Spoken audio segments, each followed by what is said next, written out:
Greetings and welcome to another edition of the Pedalshift Project. The Pedalshift Project is a series of conversations, thoughts, and experiments around the bike touring lifestyle. From tips and tricks to ideas on how to ride your ride. Let's shrink the world by bike. Show notes and more are at pedalshift.net/222 and email the show at pedalshift@pedalshift.net or text the show at 202-930-1109 and check Pedalshift out on all the socials as well. Hello, everybody, and welcome to the Triple Twos, episode 222 of the Pedalshift Project. It's going to be 111 episodes until we get something similar to that. That's just math, y'all. I'm Tim Mooney. I'm your host for this, the second part of the Filling the Blank C&O tour. This one is subtitled Beat the Rain. Last week we had YOLO, and this is Beat the Rain. And it was a fun it was a fun trip, and obviously the whole concept of today's episode is did I beat the rain or not? So here we go. My 3-day weekend tour was about to be washed out by the remnants of yet another hurricane rolling through the area. And since the C&O isn't exactly the best trail in a soaker, it was a good idea to reverse course and head back to my cabin. But would the tropical gusher wipe me out, or would my special river crossing be impossible to traverse?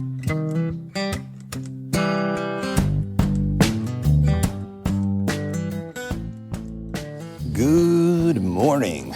Day 2 of what I think I'm going to call the YOLO. I don't know if I'm going to call it the YOLO C&O, but I'm reflecting a little bit on my breaking of my of various rules yesterday. So depends on what happens today. So this morning, beautiful, gorgeous morning. Plenty of clouds in the sky. It's weird. I've noticed Americans, we say clouds, and I think everybody else says cloud. We pluralize it. I don't know which is right, but I don't know. I'm used to clouds. Anyways, clouds in the sky. And so far, only one person has ridden by this morning. It's about 7:45 right now. I woke up a little bit after 7, and I was kind of surprised that it was that late. I slept pretty well, I think, all things considered. And as I mentioned, dry. And it looks like I'm going to get at least a couple of hours of dry riding, which is pretty good, because I would say if I had a choice of which section of the trail I'd like to be dry, it would be this stretch here for the next couple of hours of riding to Williamsport. And it's actually not, it may even not be that long to get to Williamsport, depending on how many breaks I take, et cetera, et cetera. The trick right now, of course, is packing up in the right order. I'm very excited that because it's dry, I can be a little bit more circumspect about how I pack things up, because what I need is for my rain gear to be easily accessible. And I think that the best way to do that is to just lash that on the outside of my gear, because I know I'm going to need it at some point today, and I don't want to have to pull over and dig through bags. And the way I have things set up with my dry bag that sits on top of my panniers, access is there, but it's just not super great. And of course, I have bike touring brain and always forget things. So I am going to probably take the next half hour or so, continue to eat things and drink coffee and get going. The espresso maker worked out like a charm this morning, and I think, although it's a little bulky and it's a little heavy, compared to what else I could be bringing, it's actually not that much bigger from a bulk perspective than the AeroPress. But boy, it makes a really nice and well-sized cup of coffee, which I kind of like. So I should take a picture of that and throw that in the Insta feed so folks can see what it is. It's nothing special. I think I just picked it up in, I think it's Italian, but I picked it up in Paris. I can't quite remember, but I do like it quite a bit. It makes a nice cup of coffee, or a nice espresso, I should say. All right. Yeah, last night there was, after I finished recording, there was somebody, at least one person, perhaps 2 people, who came down in the area that I was in, but that what they were doing was they were going to get a look at the river, and nobody gave a crap about my presence, which was quite good. It wasn't like I was right in the middle of where they were. They weren't dropping within 10 feet of me, but I'm probably about maybe 30 meters away, give or take. So not terribly far away, but also not super close. So nobody cared. And like I said, a couple of people have been going by today. I just had 2 runners go by even while I was talking, and nobody cared. So that's good. So I think that this is a good alternative spot if you wanted to get past Shepherdstown or before Shepherdstown, because that is the one thing that I would say, the distance between Huckleberry Hill and the next one going towards Cumberland, which is Killiansburg Caves, was it 13 miles? I think it's the longest distance between campsites other than between DC and the first campsite, which is 16 miles. So it's when you're used to them sometimes as low as 5 miles between them, it is quite a stretch. So it is kind of nice to know that this exists as an alternative if somebody's in the other spots, et cetera. Also, it's just an extra mile or two to the Killiansburg Cave campground. But for me last night, this worked out great because I do like having a campsite to myself. And since I had already gone by it and seen that there were people there with tents up, I knew that I wasn't going to get that. So not a normal thing, but this is a holiday weekend. The weather was excellent yesterday, and I know tons of people were probably planning trips this weekend. So I feel there was somebody in the Facebook comments who had said that they were going to start today for their C&O and perhaps even Gap ride, and that's unfortunate because I think the next couple of days are going to be pretty wet. But I think we'll get out a good, maybe not a half day, but close to it. If you started really early, unlike me, you could get a really good ride in today. One other thing that I forgot to mention is that I was bummed about pawpaw, meaning the fruit in the trees, that I thought I had missed it because I think it's late September is when the fruit tend to ripen.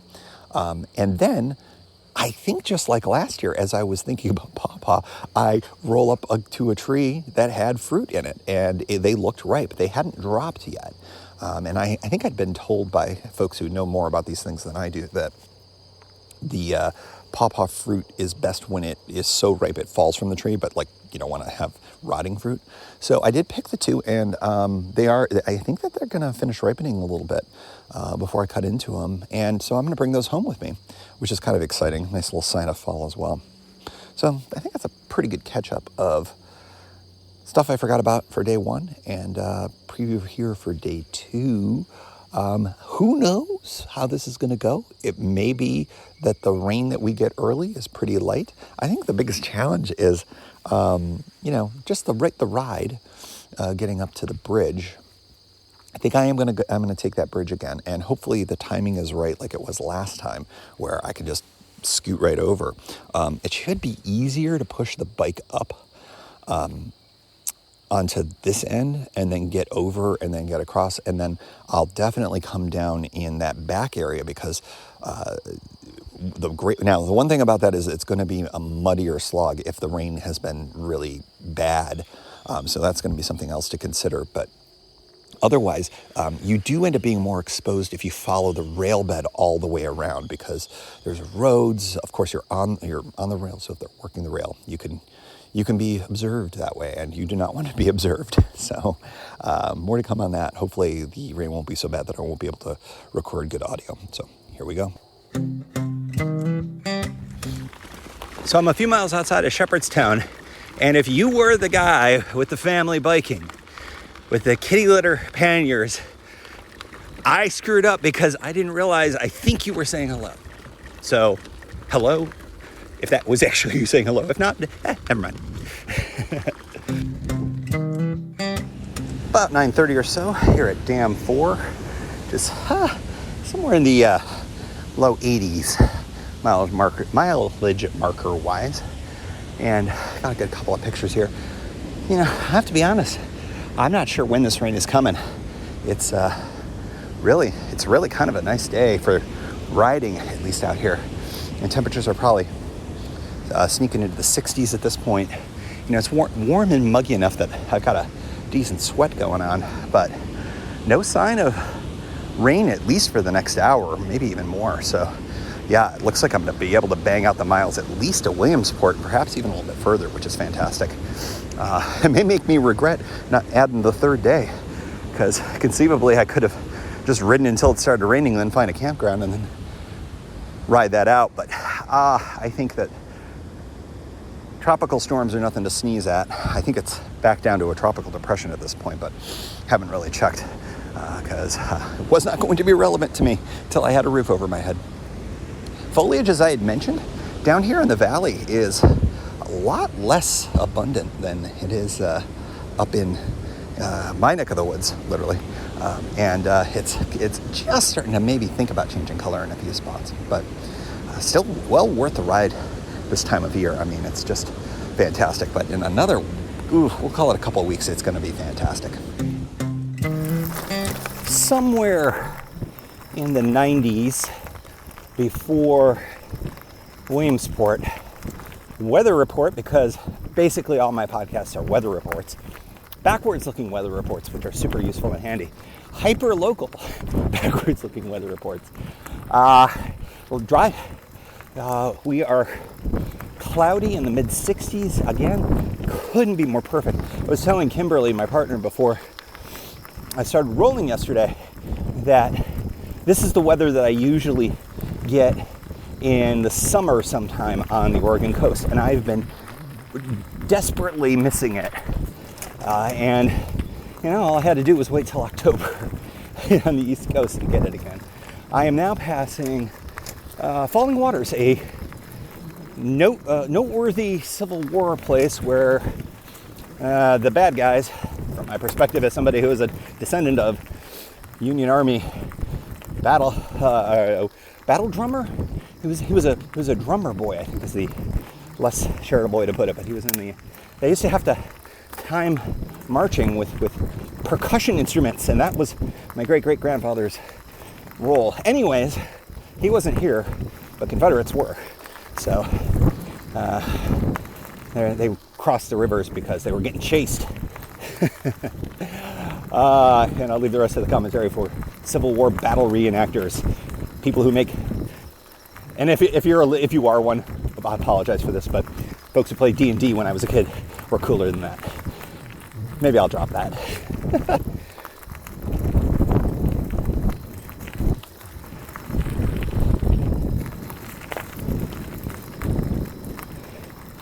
So just passing Falling Waters, a historical Civil War thing. Memory serves, Confederates got chased across the river there. There is your Civil War reenactment update. All right, so I am seeing a bunch of folks biking, but as it is getting cloudier and darker, I'm expecting to see fewer and fewer people because, again, the rain is coming. So I think there were some good outdoor fitness types who got out on their bikes and got out hiking in the morning here, but it looks like from the afternoon on we're going to get rained on. My hope has been always to get to Williamsport before the rain started and see if I could just refill my water bottles, just to have 2 good full water bottles for the last, we'll call it 20 miles or so of the ride. And it's a weird 20. Of course, I've got the 14 or so to the bridge. I gotta maneuver that, and I guess I don't count that in my mileage, even though you gotta figure that's probably a mile's worth of bushwhacking and rolling and whatnot. And then it's the climb out of the valley back to the cabin. So it'd be nice if I could at least get to Williamsport dry, although I have to admit, at this point, just with the humidity, I'm a little moist, even in the wool layer that I got on top here. I actually went to all shorts because I was feeling a little warm. Just unzipped the convertible pants that I was wearing. I'm glad I did, because I think I would be too warm with pants under the rain pants when I do make that conversion. I mean, to be honest, the timing would be great if the rain started after I got all of my stuff taken care of and could pull together the rain gear. But I'm perfectly happy for it to hold off. I said at the beginning of the morning that I was going to have the rain gear be outside so I could quickly grab it. And when all was said and done, I just decided to rotate my top rack bag there 90 degrees so that it goes parallel with the bike frame. or in line with the bike frame. And then it's just easy to get at stuff. It's easier to get at my lunge. It's easier to get in the other pannier for the rain gear. So it just works out a little bit better that way for me. And I'm kind of glad I did that. Mileage has been good. Bike, it's been great. This, of course, bike has been not on the trail since its rebuild, and it's performing quite great. I think I had mentioned the rear fender had broken in a way that's really irretrievable. I was able to fix it with some rubber bands and some electrical tape in classic MacGyver style, and that's behaving for the moment. And I may not need it for too much longer, so that's really good. Passing by Cumberland Valley, hiker-biker. First campsite with nobody in it. There have been folks in every single one of the hiker-bikers that I've gone by today, which is pretty remarkable considering what's gone the way. There are a group of older gentlemen that you could tell they are hunkering down. They're just getting ready. They got their fire rolling. They were they didn't seem like they cared one way or the other what the weather was going to be. They were ready for the long weekend. But nobody in Cumberland Valley, which is actually a really good one. I rate that one pretty high. I don't get the chance to camp there very often just because of its location. It just doesn't seem to hit the rhythm of my riding needs so much, given where I tend to start from and where I tend to finish. And it'd be a neat goal one of these days to spend a night at every single one of the 30, I think it's 31 official campgrounds. But I've been finding, it's funny, I've been choosing a few stealth spots here and there in recent trips, more so than I think this year than any season, which is interesting. I guess the volume of which I've ridden the C&O is higher, which sort of makes sense considering gestures broadly, not really all of this. I have not been taking as many pictures of things, and I have a funny feeling I'm going to regret that. I'm going through what more amounts to a yellow tunnel right now. And it's interesting how, even on a cloudy, diffused light kind of day, how the light changes going underneath a canopy of yellowed leaves as opposed to the green leaves, because it just transitioned back to green. Just fun to see that.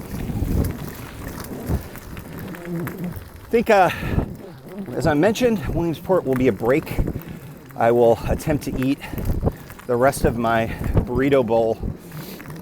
I didn't finish that for breakfast, and I think my burrito itself is probably on the soggy side.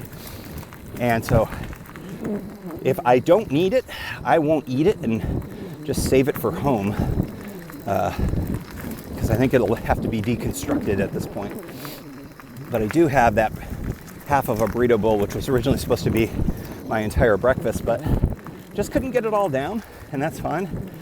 And I've been powered by Pop-Tarts as my kind of riding food, which again, they're not good for you. They just aren't.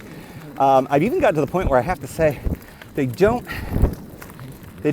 bring me much joy, but I do view them as excellent food. And even though they will frequently break in their packaging, it's a good jolt of calories, and not in a hard way to take them down. So, and especially as somebody who's like, holy moly, that's sweet. They can tend to be a little bit much, but it has proven to be effective for me on rides like this, so I'm going to continue to do that. So maybe a half hour worth of riding till the break, maybe less. Depends on how much speed I get going here. Rolling really nicely. About mile marker 105, give or take, and weather's still holding up, which is great. And obviously that means the trail is dry. I am drenched, it feels like, uncomfortably so. It's funny, it's in the 60s, but yeah, that humidity, it's pretty powerful. So yeah, I'm going to be very much looking forward to getting out of these clothes at the end of all of this. But that's Oh, that's at least a solid couple hours away, and that would be if I'm really efficient. So figure I got about an hour of riding until I hit that bridge. It took me an hour to get from that point, from the cabin to that point, but that of course was mostly downhill, so it's going to take me longer than that. So you got to figure that I'm closer to 3 hours from this point. And if the rain, pardon me, if the rain held off that long, that would be kind of miraculous. But, like I said, I'm kind of in the place right now where I'm already sort of wet from sweat. So a little bit of rain won't be so bad. Not so much that I don't think I would put the rain gear on. It's just hypothermia is nothing to mess around with, and those droplets will certainly be a lot cooler than whatever's on my skin right now. So. Anyways, still rolling. Surprising amount of people on the trail in surprising areas too. We are very much in between here and Hancock. We're far enough away, I think, from Williamsport that I'm not going to have too many people this direction that'll be circling back. Perhaps a few, but we're far enough away from Hancock, which is the next major point, that you're not going to get folks from that end. So I expect it to be pretty quiet for the rest of the time here, and listening to some podcasts, but I think, as I sit here in the quiet, it's kind of nice to hear the wildlife, even that ambient buzz of cicadas or crickets or whatever they are. It's just it's a soundtrack to a nice fall day, and that's kind of fun. All right, no time for dawdling. Let's get rolling, Skippy. Don't call me Skippy. Just don't do that. Maybe about a half hour or so away from the bridge crossing. And I was just taking a break here, more so just energy-wise. I think I should pull out some more food, fuel up a little bit before I get rolling again. Because I'm feeling a little fatigued. Not terrible, but just a little fatigued. I have been going at it pretty hard since 8:30, so it kind of makes some sense. I just heard what I thought was the first raindrops, even though the weather app is still suggesting that there's no rain for a bit. And I was also to dig in, grab my rain gear, and then I realized it was just a little puff of wind that caused a few leaves to sort of, knock into each other on the way down, coming off of the tree that I'm near right now. So kind of funny, but very fall. Looking forward to continuing the ride. Boy, I'm sure I'm going to get rained on at some point. There's no question it's going to happen. But as I look at the map the radar, which is of course on top of the map, I think the Appalachian Mountains are helping me out a little bit to split the remnants, or there's at least two arms of the remnants. And I might be in a dry slot, and that might be a big reason why I might be in better shape than I ever thought I would be. I mean, it's crazy that it's entirely possible, especially if this is my last break, that I will get off this trail and there will be no rain. It'd be great if I could get across that bridge with no rain too, because, that would be fantastic. All right, time to grab a snack and get ready to roll again. Greetings from the bridge crossing. I'm going to wait a couple of minutes here and chat with you before heading across. However, I think I'm going to roll a little bit first because I am still visible from the trail. And a couple of bike tourists were behind me, fully loaded, and I didn't want them to think that this was some creepy thing. I got a look from them as they were rolling by. So, it also can be confusing because if they were looking for the Western Maryland Rail Trail, as another bike tourist was doing on my original crossing, this is very close to the access point, so it can be confusing. I am also going past the point where I moved just a little bit of brush to make it easier for this return trip. I'm grateful I did some of that. I wish I had done more. It must have been much worse. So we'll keep going. Now we're gonna hang tight for a moment, see if I hear any movement or train horns, mostly train horns. And I haven't for at least a few minutes, so I think we'll stick right here for a moment. I don't know if it picks up on the microphone, probably not. You can hear I-70 from here. And there's a very distinct difference between road hum and that of an oncoming train in either direction.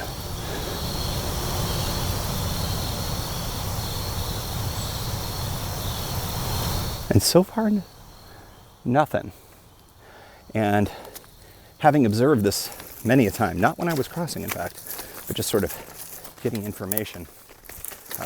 If a train crossing is imminent, they blow for quite a while. And so I'm not hearing it from either end, so I'm going to go for it. And we'll bring you along on this YOLO adventure as well. Now, the real key here is, I have come across it before where there's been CSX folks on the bridge when I've come around this corner, so forgive me for shutting up for a moment while I take a peek. Nothing? All right. They were working on the bridge, and so that changed my plans, obviously, as I quickly ducked back.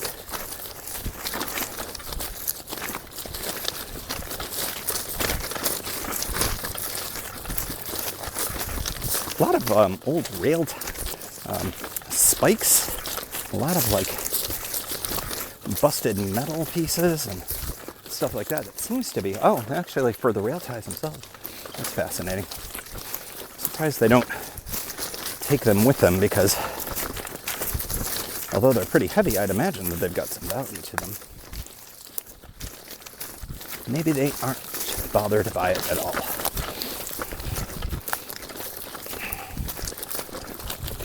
And one more quick look. Yes, it is a clear shot across. The only thing I see in my way is the same nailed down orange cone from before. You'll forgive me for not taking any images of this. I have thought a bit about this. I've only talked about this in passing on the pod before. I don't recommend this. Okay, now as you can hear, we're on the bridge itself. Do at your own risk, etc., etc. And know that this is not designed for this. But as I've said, I do think with a modicum of caution you can be very safe on this. But not for the faint of heart. If you're not into heights, you do not want to do this. If you don't trust nailed in 2x6s to hold your weight, you're not going to want to do this. I mean, you can hear that the stuff shifts as I walk across it. Okay, this is going to be the trickiest part, because this is the broken, oh boy, yeah, just looking at it. It's a rotting thing. They put that cone there for a reason.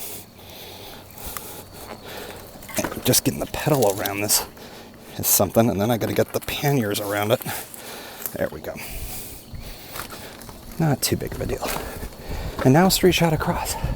We'll see if I scare the pigeons again like I did on the way here.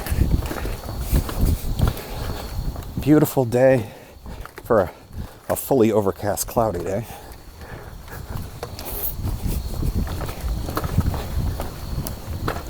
I've toyed with riding this before, but I feel much more secure walking it. The upside to riding it is that you could get through it faster, but I just don't think fast is the fastest possible. I don't think it's the smartest possible on this. But you definitely don't want to dawdle, because the less time you spend on this, less exposure you have. And granted, it's a Sunday, so I'm not sure the bulls are super active.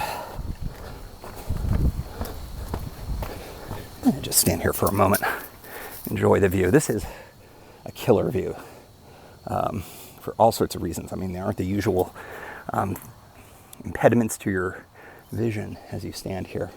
So you get a really stellar view. I've taken pictures of it before in the past. You can dig those up. Just didn't say where they were from.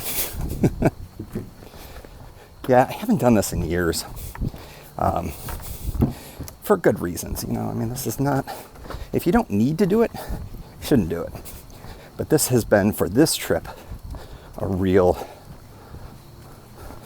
helpful option. And I am nearly across the Potomac River here. Again, very shallow. I've thought about pack rafting across this, and I may have even mentioned that on the show before. Just to avoid the legal issues involved with this. Plus, I think it would be kind of fun. That might be on my list for next year. Been very interested ever since I did the show with Maggie Lonergan, of course. Friend of the show, Guthrie Straws, done this. So I think the C&O would be a really excellent opportunity to do it, but I think I need to be thoughtful about how I would bring the thing, how I'd inflate it, what to get in the first place, etc. Okay, we are coming to the end of the bridge here. Some of these are not nailed down real good. And back to my friend Megan and F. Everly and Becky Loves Timmy. Oh, that's nice. Liberty Loves Sam back in 93. Alexis and Chris in 2014. Stacy, 2014. The memories that were created here on this bridge continued. All right, here we go. We're going to go down the near side that I'm on rather than the far side, which is a much harder go bit. Going down is so much easier, as you probably can tell. Same basic pattern though. Take a step, release the brakes, use the brakes. You know, you can even do this fully loaded. You know, footing is not great because of this not quite fist-sized gravel. But once we get more on the dirt, it becomes a lot easier. And you got a lot of weight behind you if you're fully loaded, so you want to be careful. Well, I'm sure it would be great for the ratings, for the storytelling for me to take a terrible plunge. I'm going to take a hard pass on that. And down we go. And there's just a couple of things between me and getting underneath the bridge again. Just a downed tree here, which is just big enough to create problems. And a much smaller one that I can roll over. And I think at this point, I think it's questionable as to whose land this is, but not being on the trestle is a big difference, I think. If I was spotted by the wrong folk. And going underneath this bridge right now, I have to say it's kind of fun doing this. It's been too long. All right. And now on the other side of the bridge, can see, actually I'll take a picture of this. We'll do this while I'm recording, because why not? And then you can take a look at it. I'll make sure I get this directly in the show notes. Yeah, there we go. Okay, so picture taken. Nice, good evidence to be used against me. Interesting, is somebody's fire pit with a whole bunch of plastic bottles. I mean, I don't mind that this exists if this was done by locals, but pick up your damn trash, man. Well, rather than have you escort me out of the woods, I think we'll call it there. That's fun, I have to say. It's not right. It is not legal. I was trespassing. Don't do this unless you fully know what's going on. You heard how it went in both directions, but I have to say, a little bit fun. All right, Cherry Run Road. A little bit of climbing here and there, a little bit of downhill here. Take you along with. Classic kind of backcountry West Virginia road. Pardon the background windy noise, but as you can tell, I'm coasting.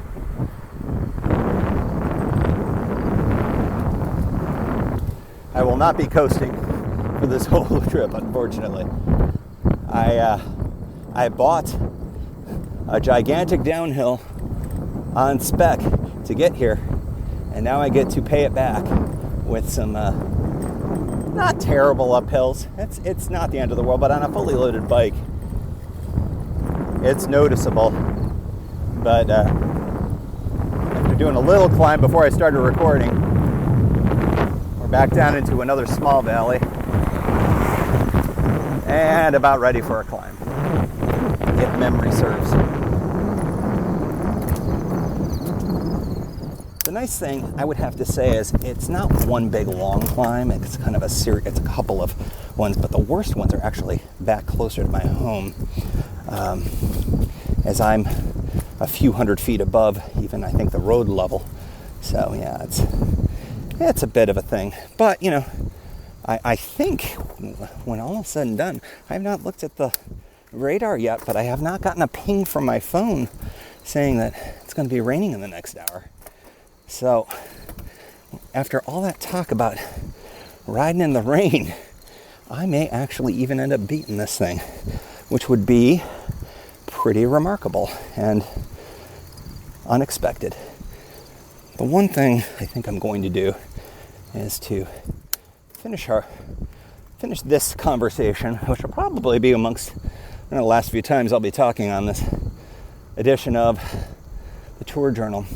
But I think I'm going to go helmet and lights, because folks around here, while they do see bikes from time to time, I think it would be better if I was fully lit and ready to make myself be known in a more prominent way. So once we get up here past the dogs that they put up a little fence there, because these dogs always used to chase me. Hello, dogs that used to chase me. Dogs are funny. From the road I live on in West Virginia, it is the end of the C&O kind of completion cycle, the YOLO ride. I don't know what we're calling it. You'll know because I've already called it this. It's in the graphics. But what a great ride. I beat the rain. Completely beat the rain. It's clear it's coming soon. But that was a really nice element to this, because I'll tell you what, I'm pretty pooped. This climb out of the valley is really intense at the very end of my ride here, and I've got one more hill that I'm pushing, and then I get to ride downhill basically to my driveway. So that's going to be awesome. But yeah, it was just such a fun ride. So grateful to see so many people out enjoying the trail, including folks who were out there camping and doing it up bike touring style, which was not the case earlier this year. So I think folks are starting to feel more inclined to do it. The folks that I did see doing it, I saw masks, I saw good stuff. I mean, I really am grateful that folks are not letting coronavirus stop them from having a safe, responsible tour. And that's basically what I've been doing since this all started. Will this be my last one of the year? I don't know, maybe. I guess it sort of depends on the weather and how work goes for the next few weeks, months, whatever. Who knows? Maybe I'll get out for something on the more winter side. But with the prospects of a winter tour in Florida pretty dim at this point, from my perspective, maybe I'll try something a little more wintry, or at least a little more campy focused than bikey focused. But definitely the bike will be involved. But tell you what, for the fall, this was a gorgeous, fun time, and I look forward to getting inside, peeling off the sweaty clothes, and enjoying a big, long soaker of a rainstorm that I will not be camping in. So there's that.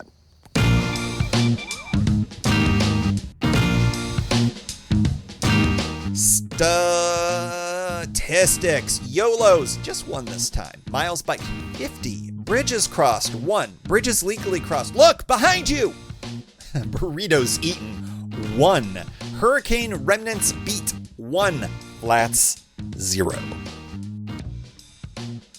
And as always, we like to close out the show with a special shout out to the Pedalshift Society. Because of support from listeners like you, Pedalshift is a weekly bicycle touring podcast with a global community, expanding into live shows and covering new tours like the Kessel Run. If you like what you hear, you can support the show for $5, $2, or even $1 a month. And there's one-shot and annual options. If you're not into the small monthly thing, check it all out at pedalshift.net/society. On to the society. Kimberly Wilson, Caleb Jenkinson, Cameron Lean, Andrew McGregor, Michael Hart, Keith Nagel, Brock Didis, Thomas Skadow, Marco Lowe, Terrence Manson, Harry Telgadis, Chris Barron, Mark Van Ram, Brad Hipwell, Stuart Buchan, Mr. T, Nathan Poulton, Stephen Dickerson, Vince LaGreco, Cody Florchinger, Tom Beninati, Greg Braithwaite, Sandy Pizzio, Jeff Muster, Seth Pollock, Joseph Quinn, Byron Patterson, Joachim Robber, Ray Jackson, Jeff Fry, Kenny Mikey, Lisa Hart, John Denkler, Steve Henkel, Miguel Quinones, Alejandro Aviles Reyes, Keith Spangler, Greg Towner, Dan Gebhardt, Jody Zeranin, Lucas Barwick, Michael Baker, Brian Bechtal, Reinhard Biggle, Greg Middlemas, Connie Moore, William Gothman, Brian Benton, Joan Churchill, Mike Bender, Rick Weinberg, Billy Crafton, Gary Matushak, Greg Latois Lopez, James Sloan, Jonathan Dillard, John Funk, Tom Bilch, Ronald Piroli, Dave Roll, Brian Hafner, Misha LeBlanc, Ari Messenger, David Grotke, Wally Estrella, Sue Reinert, John Letko, Stephen Granada, Philip Mueller, Robert Lackey, Dominic Carroll, Jackie McCulloch, John Hickman, Jack Smith, Carl Presso, David Neves, Patty Louise, Terry Fitzgerald, Peter Steinmetz, Timothy Fitzpatrick, Dave Fletcher, James Stratakis, David Neves, Mike Lazewski, Hank O'Donnell, David Zanoni, and thanks also to all past and anonymous folks for helping make this show happen. Thank you for joining. You can find Pedalshift at pedalshift.net for more great bicycle touring content. You can hear the Pedalshift project through Apple Podcasts or your favorite podcast app. Opening music courtesy of Jason Kent off his self-titled album. The track is called America. Check out his band Sunfield's latest release, Mono Mono, wherever cool music is available.